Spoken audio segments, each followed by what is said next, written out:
Mkuu wa mkoa, naomba sasa nikuletee na kukukabidhi wakimbiza mwenge wa uhuru kitaifa, ikianza na ndugu Raymond Elias Joseph kutoka mkoa wa Mbeya.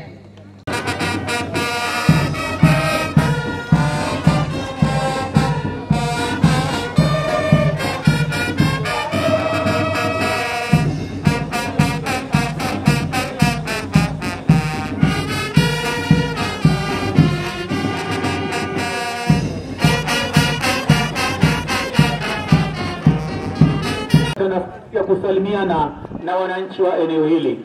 Kabla ya hapo, na tusikilize taarifa kutoka kwa mmoja. Mwenge wa uhuru safi! Dr. Samia Suluhu Hassan oye!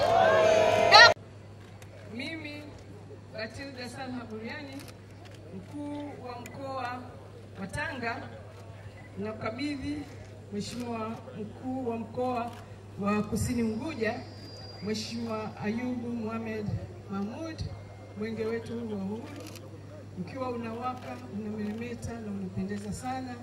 Lakini pia nimekukabidhi na wale wakimbiza mwenge wakiwa na bashasha. Nakuombea Mwenyezi Mungu akujalie katika kukimbiza mwenge katika mkoa wako ukiwa salama, ukiwa na nuru, na ulete upendo na ulete amani na heshima kama ambavyo kauli mbiu inavyoeleza. Mimi Ayubu Mohamed Mahmud, mkuu wa mkoa wa Kusini Unguja, nakiri kupokea mwenge wa uhuru mwaka 2025 kutoka kwa Mheshimiwa Batilda Salma Buriani, mkuu wa mkoa wa Tanga, ukiwa unawaka, unameremeta na unang'ara. Na naomba nikuahidi kwamba nikiwa nimeupokea mwenge wa uhuru pamoja na kiongozi na wakimbiza mwenge wa uhuru kitaifa mwaka 2025, mwenge huu wa uhuru ukiwa mkoa wa Kusini Unguja, tunataraji kukimbiza katika masafa ya urefu wa kilomita 193.56 na utatembelea miradi, utafungua miradi ya maendeleo pamoja na kuweka mawe ya msingi.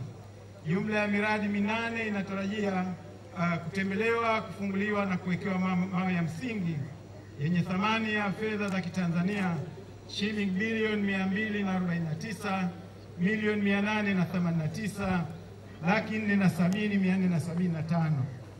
Vile vile mwenge huu wa uhuru ukiwa katika mkoa wa Kusini Unguja, katika wilaya zake mbili, wilaya ya Kusini Unguja na wilaya ya Kati, utaweza kutembelea katika shughuli 10 mbalimbali za kijamii, za vijana, za mazingira na kadhalika. Namuomba Mwenyezi Mungu anisaidia. Na tuwapigie makofi viongozi baada ya kukabidhiana mwenge. Wanatakiana heri na mafanikio kwenye mbio zinazoanza leo katika mkoa.